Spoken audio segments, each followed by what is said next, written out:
G'day North fans, and welcome to the latest member Q&A presented by our friends at AIA Vitality. Today we have our club's list management team as we reflect on the trade period and look ahead to November's draft.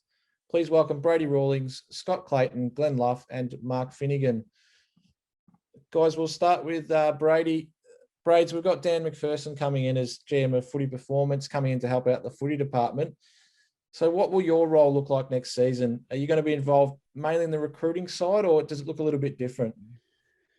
Yeah, that's right, Rob. It's very exciting to have Dan on board. We've made a fair few changes in our footy department over the last 24 months, and this one with Dan's an integral part of our change. So anything performance related will fall under Dan's banner. So that's coaching, high performance team, analytics, and player excellence, so the off-field development of our players. And my role is more working with the recruiting and list management team and contracting and TPP list strategy. So, yeah, a bit of a change to the role. I think divvying up the responsibilities between two people will have us operating much better as a footy department. So it's really exciting. Now, guys, we saw the acquisition of Coleman Jones, a big 201 centimetre key forward / ruckman from the Tigers. Braids, a fair bit of talk around the trade that actually happened in that one. I just wanted to get your thoughts. We've had a couple of questions from Warren and Damo. Can you give us any insight into how Callum Coleman Jones was valued as a future second rounder in light of Toby Nankervis as a precedent costing a single third rounder? And similar question from Damo. Why did we give up a future second round pick for Coleman Jones when he was coming to North anyway? Yes, we've got pick 47, but a second round pick was on this year's ladder, pick 19. Yeah, there's a couple of things to that, Rob. We don't know next year's ladder position just yet.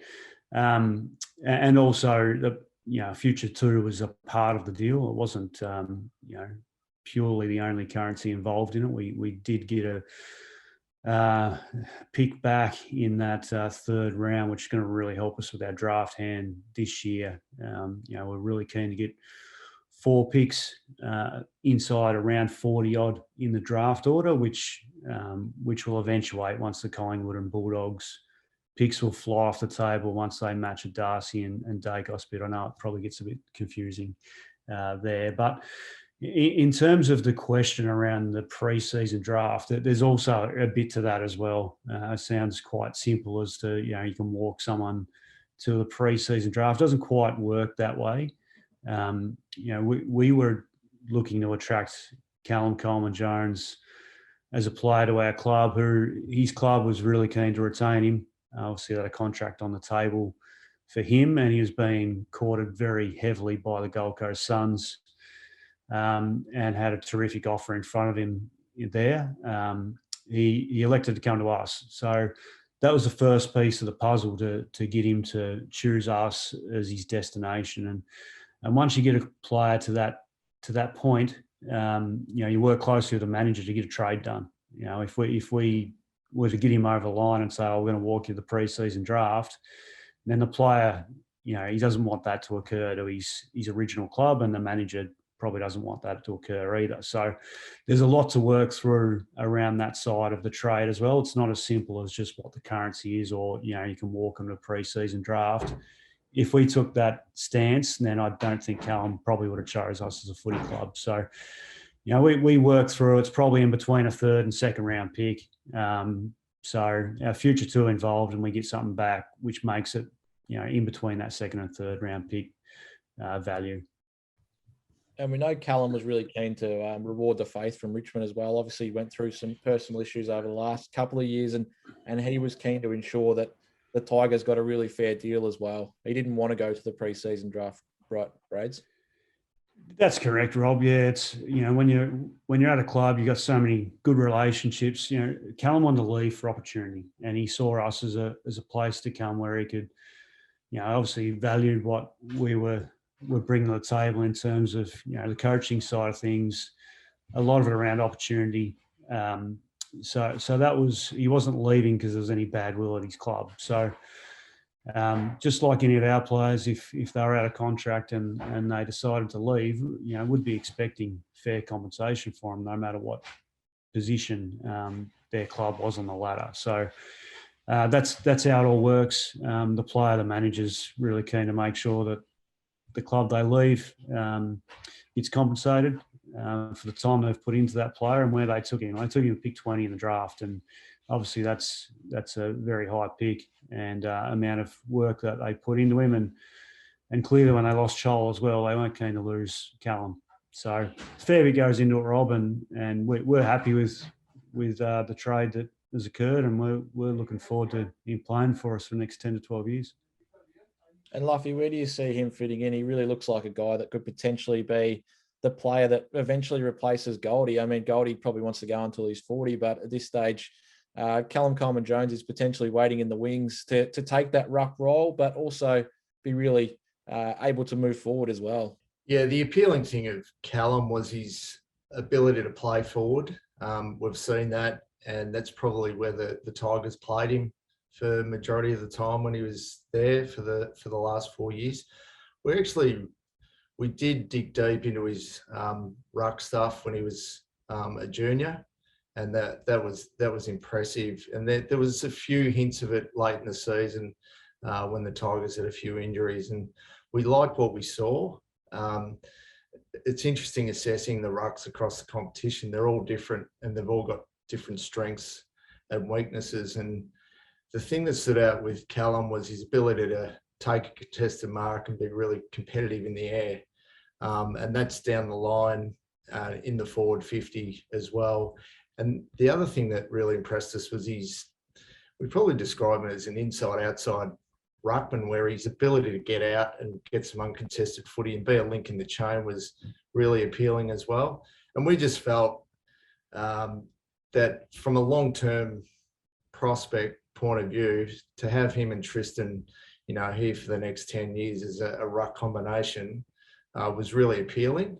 But it's sort of the whole package of Callum was interesting, because he's clearly kicked some goals this year in the VFL and the AFL, and that along with the ruck stuff, we're really excited to get him into the doors. Yeah, Brady has spoken about the need to keep X, and X obviously did ask for a move, but for more opportunity. But there is plenty of plans in future for him to be in our side and get more opportunities, isn't there? Yeah, well, it was clear from early days that Nobes was a coach that liked to play two rucks. So we have to plan ahead for that. We have to plan ahead to see what's coming into the draft and this year and the coming years. And we have to be really careful about how we sort of protect that space. And Tristan was a contracted player, and we've put 4 years into him.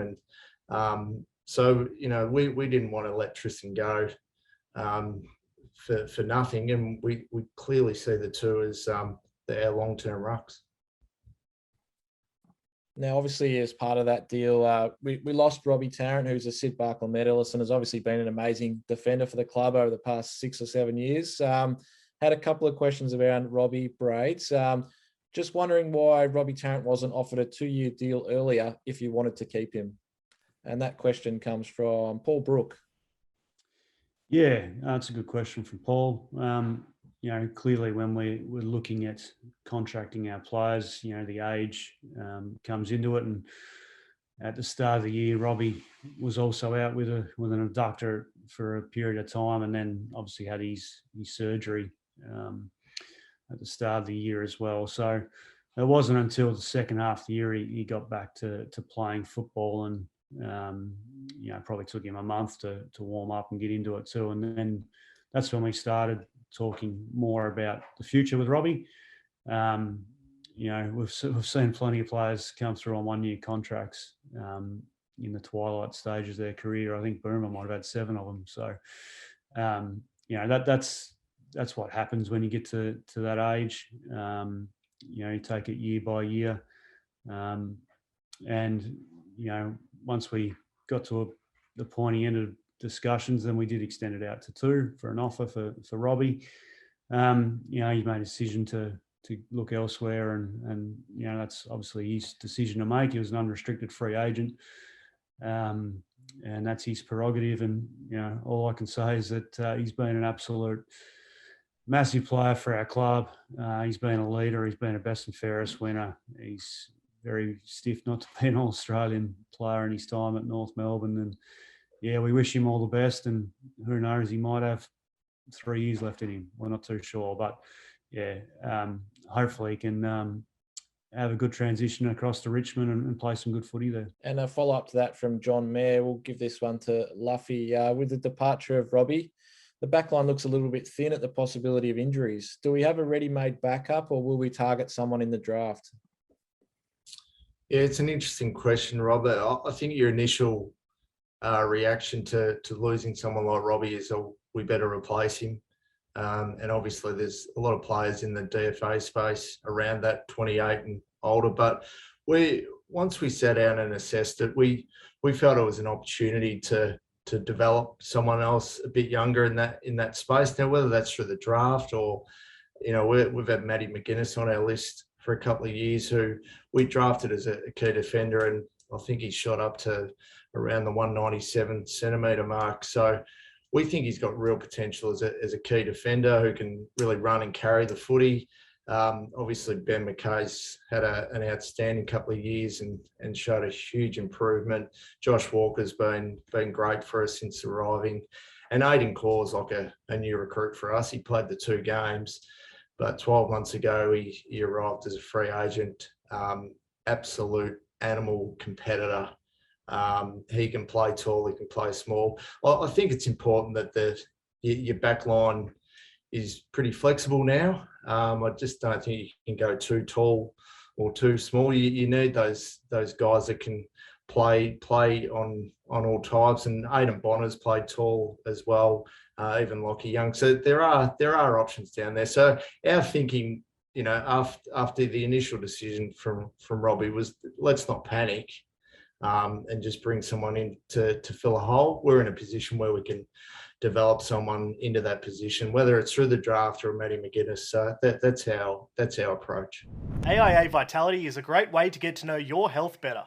You can access the program through your AIA health policy, and it has a whole range of science-backed tools and checks to help improve your health and well-being. The more you work on improving your health, like getting your step count up or tracking your sleep, the more you'll be rewarded with vouchers from popular retailers, including the Roo Shop, Uber Eats and Woolworths. Now it's time to make healthier choices that benefit your life, the club and your hip pocket. Head to aia.com.au/NMFC to learn more. The name on everyone's lips at the moment, Jason Horne-Francis. Now, we obviously haven't announced that we're going to announce him at pick 1 at this stage, and I'm not going to make you guys do that because I'm sure there's still a bit of work to do there, but just a couple of questions around him. And we've seen how much of a star he is at Sandford level, and that preliminary final showed the impact he can have. But a couple of questions from the fans on him. This one to Scotty Clayton from Josh Bosner. How does Horne-Francis compare to number 1s from previous years? Yeah, that's a great question. It's a big mantle to carry for your whole career, and this young man will carry it amazingly well. He's the thing about it that jumps first out. I mean, he wants to be number 1. I just get that feeling. He's as good as any number 1 in years that I can remember. There's been some great players, and he's got the attributes of some of those players.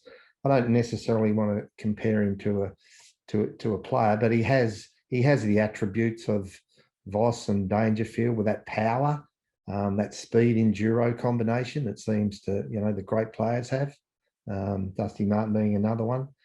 So he's certainly got that, as well as courage.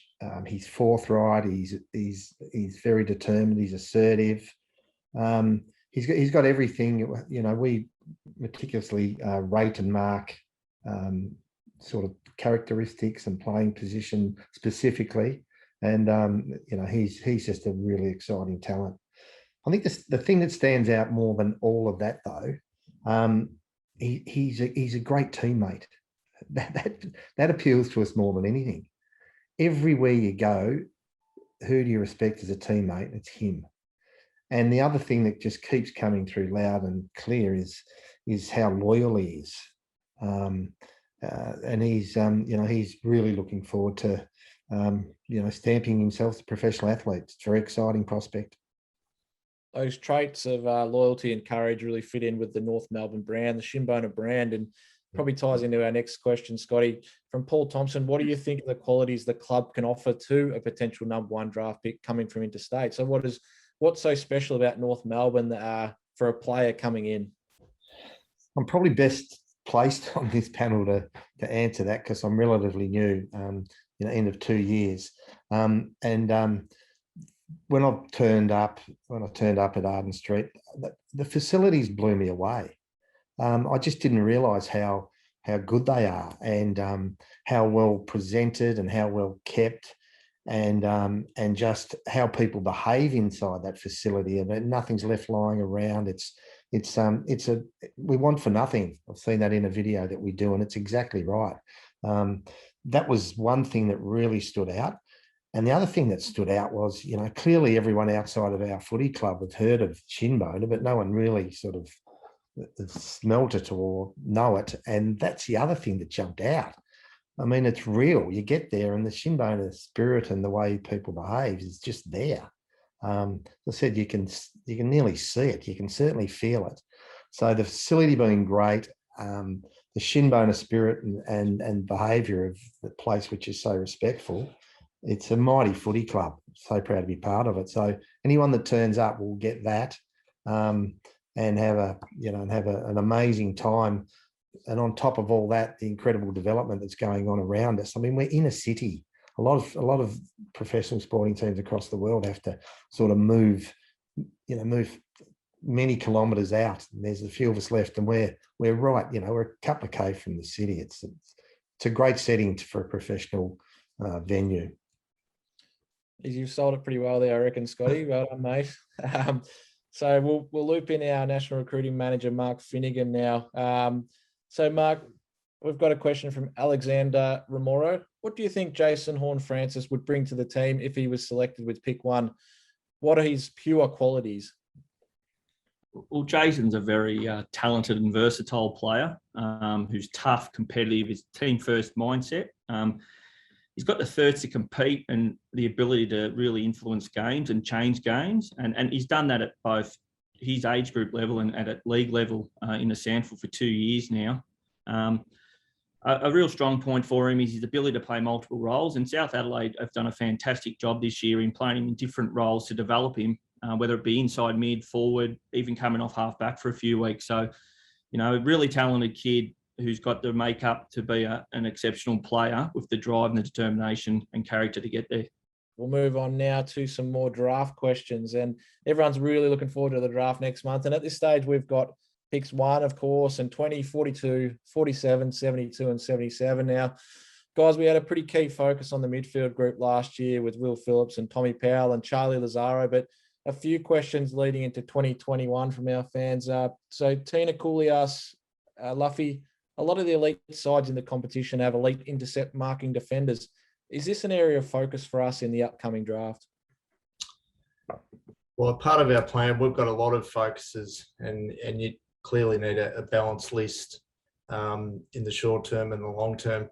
So we're always in that space, looking at those intercept types. We feel Ben and Aidan Core and Josh Walker and Matty McGuinness was an elite interceptor as a kid. So we're not panicking too much, but clearly if there's an opportunity to get someone that is an elite intercept defender or marker, obviously you jump at it, but it's one of many focuses that we have. It's a team of 18 on the field and 23 in a including the bench, and a list of 44. So there's plenty of focuses, and that's one of them.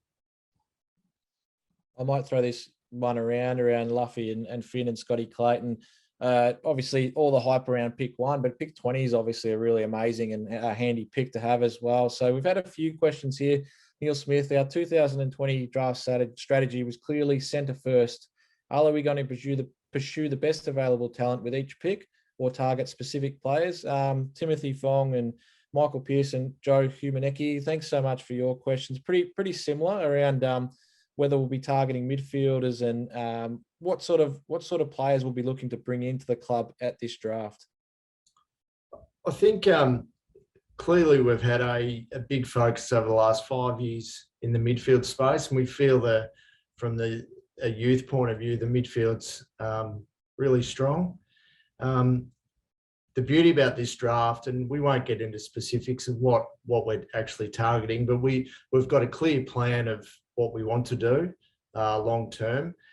And this draft gives you a lot of versatility. There's a lot of players that will fall into our picks, whether it's 20 or the picks in the 40s, that give you plenty of options. It's not a draft where you can say, oh, well, it's just a bunch of midfielders and you're forced to take the best talent.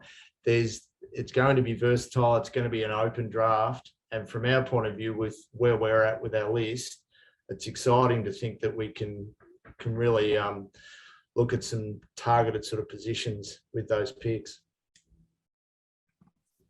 And Scotty, after the national draft comes the pre-season draft. So what does that look like from a North perspective? Is there any chance we might pick up a mature age or another player with that first pick there? We certainly discuss these things ongoing, and clearly the flexibility of being able to put somebody else on after the national draft is very appealing. So I think we're certainly heading down that path. And as we know, Jacob Edwards was that player last year, who I noticed in at the club a couple of days ago, working hard. Clearly he was at school all of last year, but if he was in this national draft, he'd be a first rounder without doubt. So that's another added bonus. So certainly we're going to look at train-ons and pre-season draft and even the mid-season draft to further enhance our list. Yeah, we did have a couple of questions about Jacob Edwards, of course, our number one pick at the mid-season draft. So I might get Finn in on this one just to talk about a little bit further around Jacob Edwards' prospects and just how exciting he's looking. And then I might just get Brady to update on how he's tracking so far in the 4 months he's been at the club. Yeah, it's probably been a little bit difficult for Jacob being at year 12 this year and with all the COVID protocols coming into the club. So he's been training away from the club and in uncertain days. But since school holidays were on and things like that, he's been coming to the club 3 times a week, I think, early morning preschool. So you start to see the change in development in his body shape and the way he's moving out there. So I think a big full pre-season for him this year is going to be hugely beneficial to him. Obviously, with the school this year not being able to be in our program full time, that's how we really develop our players in terms of physical and from an educational point of view. So he didn't get that opportunity that other players do get by being in full time, and then going from school footy, not being in our program full time, to then filling in on weekends. I think he probably had 4 scratch matches and a couple of AFL games. That's just such a huge jump for a young 200 centimetre plus player as well. So the main thing for us with him playing throughout 2021 was just to get the development of the relationships with his teammates and be in our program and wear our jumper and make him feel a real part of it. And this pre-season, he's already been in, as the guy said, he's in regularly in the gym, working hard on putting on a bit of weight and a bit of strength. But a big pre-season is going to be terrific for him, being full time. He's got a great attitude. He wants to get better. And when he's going to be in a full-time environment, he will get better. And, it's still going to take him some time when you're 19 and over 200 centimetres. It takes some time to grow into your body and start adding that strength and weight. But, he's got the attitude to do it. And Luffy, where does Jacob fit from a list point of view? I mean, we've obviously got Callum Coleman Jones, we've got Nick Larkey, we've got Charlie Comben, Tristan Sherry. It's a pretty good list of tools there, developing all at similar ages as well, coming up through. Is Jacob a forward or is he a ruckman, or is he a little bit of a mix of both again, given Nobes' need to use rucks regularly? It's an excellent question. We obviously track Jacob from early in the year, whether it be at Sandy or at school footy. And I felt I would walk away from a game thinking he's ruck, and then the next game I'd be thinking he was forward. He's a really versatile tall in terms of, I think he's got some amazing forward craft.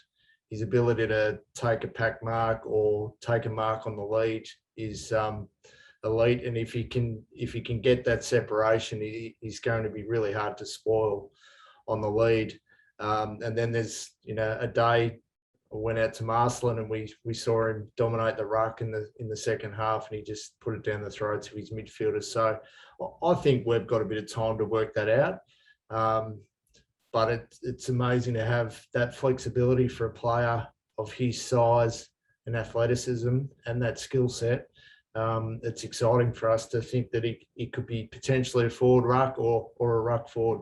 But I think we probably need 12 months with him under our nose to work that out. Absolutely. And obviously another one was Charlie Coleman. We got a little glimpse of him this year, and in a couple of practice matches he did really well, came in and kicked the goal on his first game. So the future's looking pretty bright for our tall brigade. But just a little bit more about the draft. So I might bring Mark and Scotty Clayton into this one. From Keith Payne, how difficult is it to be able to accurately assess the ability of the Victorian players in the draft, given the limited opportunity they've had to display their skills this year, obviously with COVID again wreaking havoc? Yeah, it's been a challenging couple of years for these kids, unfortunately, due to COVID. But I suppose this year compared to last year, some of these country kids got to play about 10 to 12 games, including NAB League and trials. And Metro kids probably not as many due to the different restrictions. But we will go back over their 16s vision along with the games they played preseason last year, and then followed up with the games we saw live and the vision of this year. But it is very difficult year for the boys to put their best foot forward, that's for sure. Yeah, it has been. I mean, the couple of years of sort of not the development you would expect. We just hope it doesn't have a long-term toll, obviously. Nothing anyone can do, but it's been unfortunate. There's been a lot of athletes that just haven't played or trained as much as they would like. But everyone that we've brought in that's been in that environment has gone hell for leather to try and make up for it, and that'll happen again. From a recruiting perspective, it's also been quite difficult in regards to outside of Victoria, where there's been a lot of footy, but we haven't been able to view live, and so that's brings its own challenges. Clearly, we've watched a massive amount of vision off the screen, and covered everyone really thoroughly, but we keep talking about we don't know what they do when they go off the TV screen and where they go and where they come from when they come back. So we can guess, but it's just the challenges of COVID that's made it a different period for everybody. We'll take a quick break from our chat with the boys to tell you about AIA, our life, health and wellbeing partner. When you join AIA Health, they'll not only be supporting you to lead a healthier, longer, better life, but they're also giving back to the club. You'll be protected with up to 70% back on extras, and you'll be rewarded for your small, healthy steps through AIA Vitality.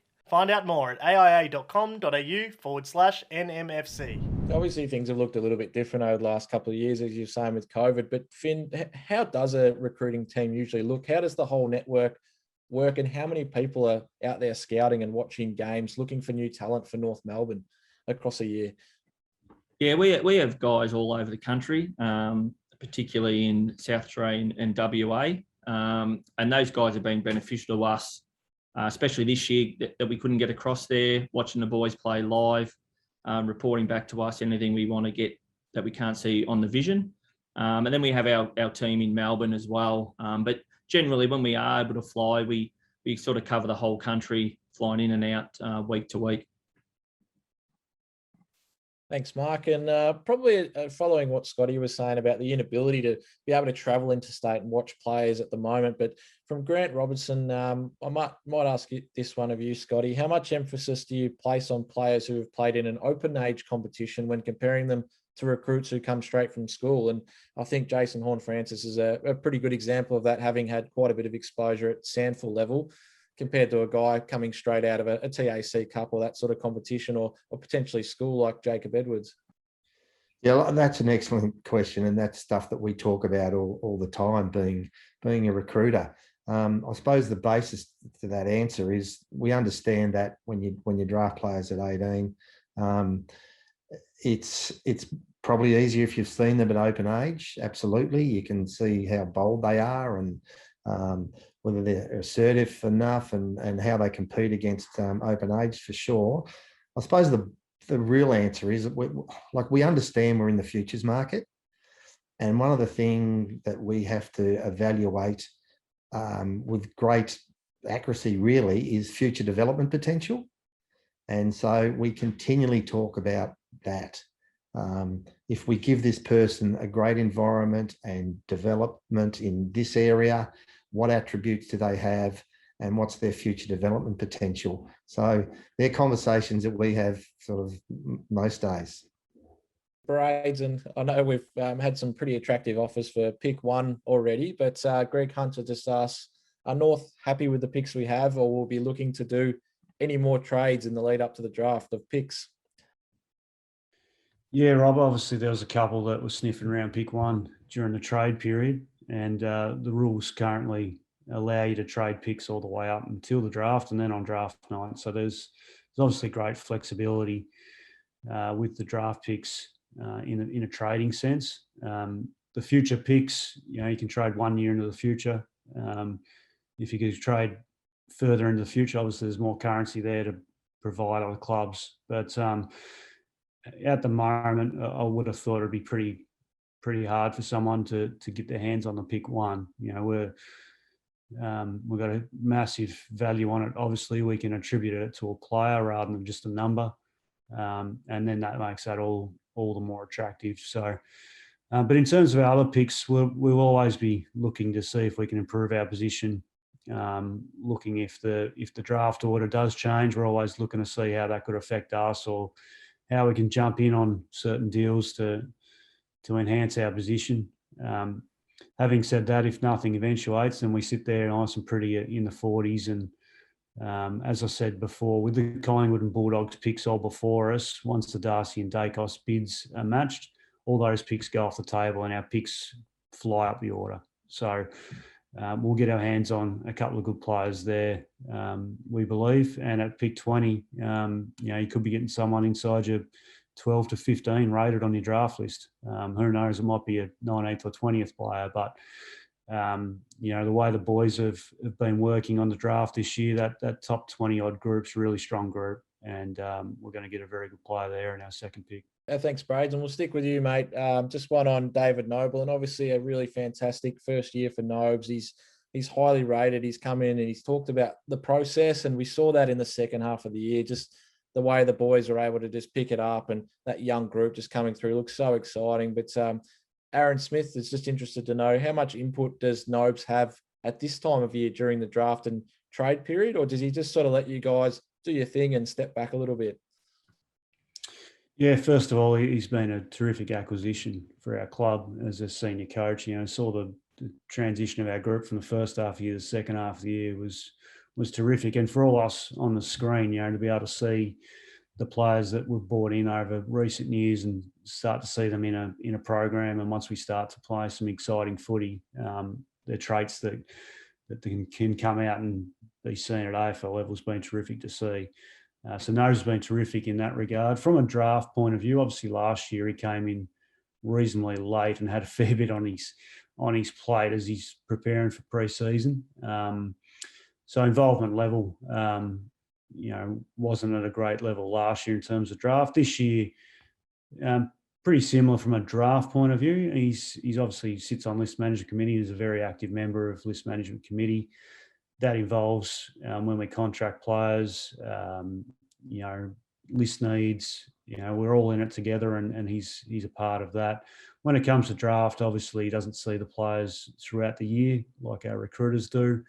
But in the next couple of weeks, he'll take a vested interest in the players that we have got around certain picks, and he'll start to have a bit of a look at a bit of vision. But at the end of the day, he'll back in the recruiting team to pick the players for us to come into our footy club.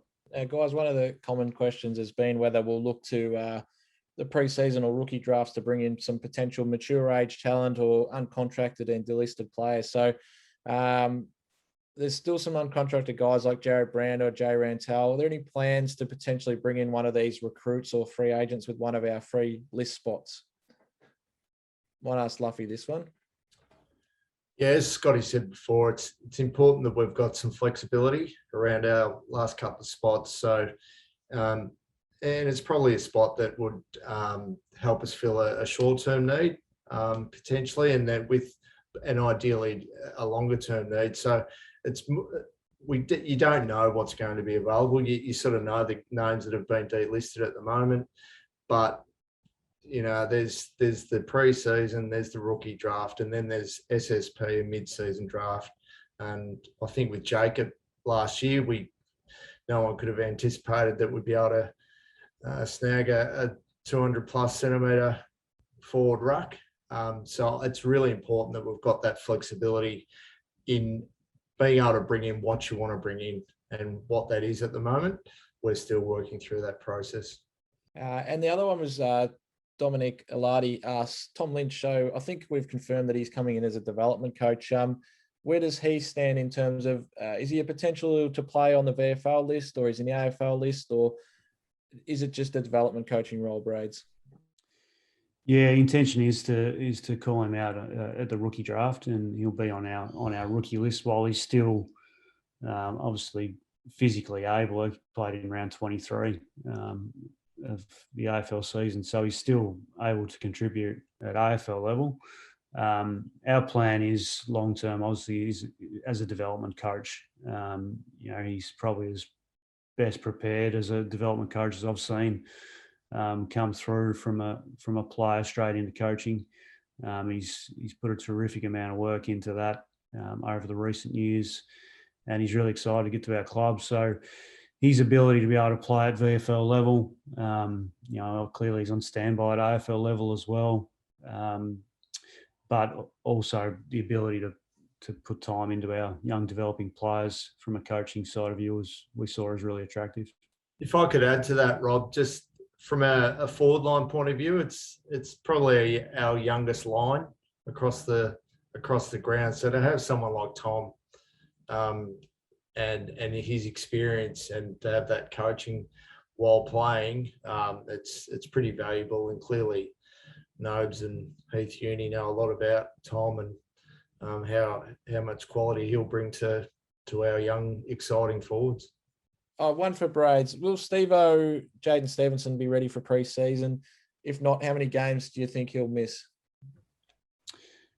In terms of pre-season, he'll be ready for pre-season, but he probably won't be firing on all cylinders. So it'll be a bit of a slower approach, in the December period, and hopefully post-Christmas he'll pretty much get back to doing everything. He's progressing pretty well. He's lost a little bit of weight, obviously, with not being able to be active for quite a while. But he's up and moving around now. He's on the older G, so there is some activity there, and over the next few weeks and months, we'll increase that to get him to a point where he's hopefully full training around Christmas time. And guys, we've seen some really key re-signings this week. Jai Simpkins signing on to 2024. So it's a really exciting time. But Gabriel Benova just asked, with a number of young players coming out of contract at the end of 2022, like Cam Zerha and Tarrant Thomas, when are you considering re-signing them? You might ask this one to Luffy. Oh, you're always trying to stay ahead of the game. Obviously, those guys are contracted for next year, but Brady and I will meet on a regular basis around who we need to start talking to in regards to recontracting, and we've got a list of priorities that we want to start to work on, and those two are a big part of our future. So we'll be discussing that pretty soon, I would have thought. Beautiful. Thanks for that, Luffy. And thank you so much, guys, for your time. I know it's a really busy time of year and you've got a lot going on, so I'm sure the fans would really appreciate you taking an hour out of your days and helping out, asking these questions and answering these questions for the fans. So Thanks, Luffy. Thanks, Scotty. Thanks, Braids. And thanks, Finn. Hope you guys do really well at the draft and bring home some great players. Thanks, you. Rob. Cheers, Rob. Thanks, mate.